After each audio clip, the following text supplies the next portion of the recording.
So the job of the O-rings is quite interesting. As we pull on the brakes and add hydraulic brake pressure, look what happens. We push those pistons inside the calipers out and they move that brake pad over. Now, how do those pistons get back into the caliper? That's the O-rings job.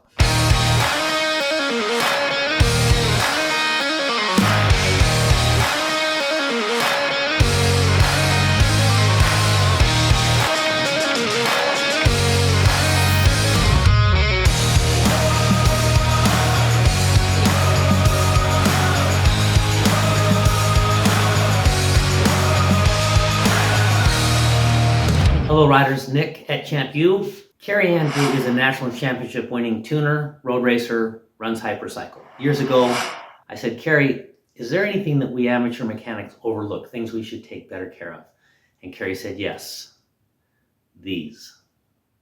And what exactly are these things? These are caliper O-rings, brake caliper O-rings. And why would a motorcycle riding school be talking about mechanical objects? Because the health of these ties directly into your health, your ability to pick up initial brakes, as we talked about so much at the school, pick up that 0 to 5 at lean angle in the rain on a gravel road, and give away that final braking at maximum lean angle as you trail off the brakes. These have to be right. Our skills have to be good. Our caliper O-rings have to be good. Let's take a look. You know your caliper O-rings need some love when the front wheel just does not spin freely. For a lot of my staff members who ride new bikes at the school, this is not an issue.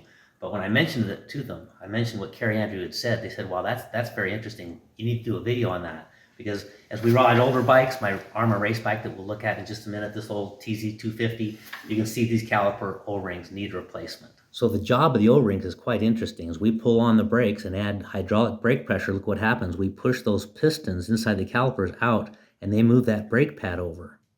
Now, how do those pistons get back into the caliper? That's the O-rings job. Each caliper piston has 2 seals on it. This first one is a dust seal, a water seal, keeps things clean. But if you look closely at the cross section of this particular seal, you will see it is badly mangled. So these dust seals can get in the way. They can come out of the groove a little bit and start to jam up your brakes like they did on this one.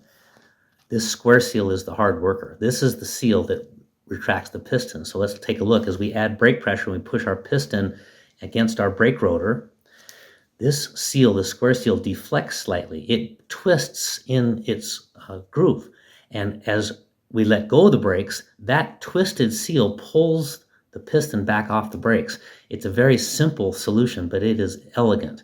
And this is why Kerry Andrew, a championship winning tuner, said, take care of these seals. It'd be easy for me to say, hey, pop your calipers off, pull your pistons out, take the O-rings out, put in new O-rings.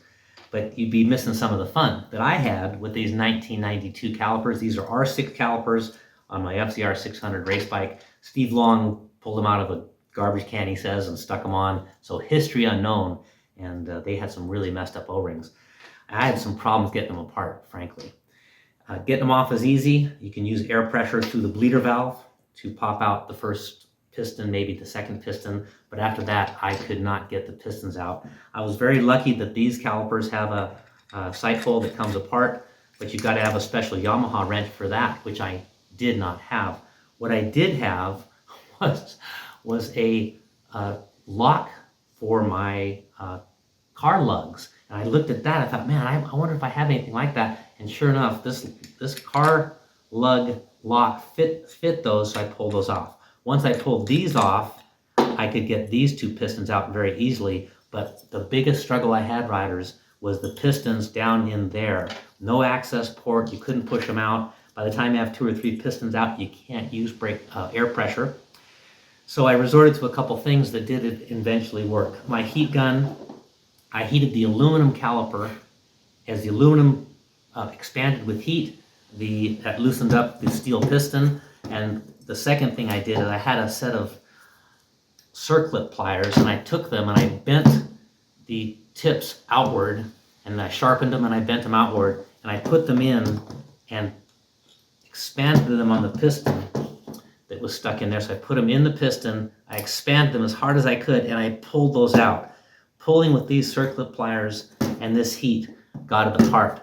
But there were a few minutes where I thought I would have to trash them. I couldn't get them apart. but this did work. Once you get all this apart, it's your job to get things nice and clean. You can use brake cleaner or water. Once you use the brake cleaner, make sure these pistons are super clean. If there's any surface imperfections, you need to replace these pistons. They have to be super smooth and perfect, and these were luckily. Spray in here, take your toothbrush, clean all this out. Carrie Andrews says take some type of a slight abrasive and just clean this up very gently, very lightly, clean this all up. After you use your brake cleaner for cleaning, make sure you douse everything with water. Really soak these parts with water, let them drain, get this nice and clean. Water, there's nothing in these that will rust, so water works perfectly. And Carrie really talked about having things super clean. These have to be super clean before you reassemble. On relatively new bikes, you might be able to take all this apart, clean everything up, make sure the O-rings are nice, put it all back together. On this older bike, 1992 calipers, I just got on the internet and looked through. I found brakecrafters.com. They don't sponsor us. They don't sponsor me. I bought this kit for about $62 online. It came fully ready to go with a couple of good things.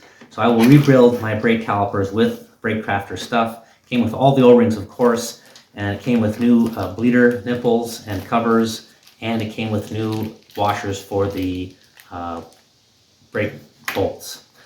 It also came with some assembly lube, and this is vital. You've got to really be careful what you put in these calipers, because if anything you put in there attacks rubber, you are in big trouble, because those seals will swell and you'll have a big problem. So Racecrafter said take a little bit of this, dab it on those O-rings as we go. And then it's a pretty straightforward reassembly. You take a little bit of your lube, not much, you coat each of your O-rings, you slip your O-rings into their respective bores, get them in there, smooth them out, make sure they're nice. Then you take your piston. In this case, this one's pretty easy. You take your piston, you slip it in, and take your time getting it in there. Make sure you don't get that O-ring twisted again. Put this all back together, throw them back on, and have great brakes. But wait, there's more. And the more is your master cylinder. Carrie Andrews said make sure your brake master cylinder is cleaned up as well, front and rear. And it's a pretty straightforward process. You take circlip pliers. There's a circlip in there. It's a little bit fiddly. You'll need some long nose circlip pliers to get that out. It's a little bit fiddly. Pop that out. This assembly comes out, and you're going to clean up. Carrie said generally you don't have to replace these. Just clean up these rubber pieces, these seals, and then make sure that you take your small toothbrush and get into this bore and scrub this bore out really well. Scrub it out really well using a brake cleaner, using an agent that'll clean it up really well. Make sure you douse it with water, clean all this stuff with water, put this back together again. That's the final one. Let's wrap this up with a couple more thoughts.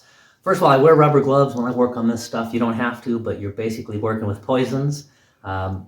Surprisingly, I'm only 36 years old, but because I didn't wear rubber gloves a lot, I've aged quite quickly, so I look older than 36. But second thought, Carrie Andrews said the reason this happens quickly is because people don't change their brake fluid enough. Your old brake fluid gathers water, and that water and brake fluid create a shellac, he said, on the piston, on the caliper walls, and now your O-rings can't seal very well, master cylinder as well. So change your brake fluid quite a bit. If you can't change it, at least bleed it. Get fresh in there, just keep bleeding it through. The other thing Carrie said that people do wrong, they leave their brake pads in too long, and as these brake pads wear, they can wear unevenly. We've all seen that on certain bikes. They'll wear a little bit unevenly. So now you pull the brakes on, they go in and touch your rotor, but because they're cocked slightly, because they're worn unevenly, they don't retract very well. The pistons are cocked in the calipers because you've run your brake pads too long. So replace these brake pads. Nick with Champ School.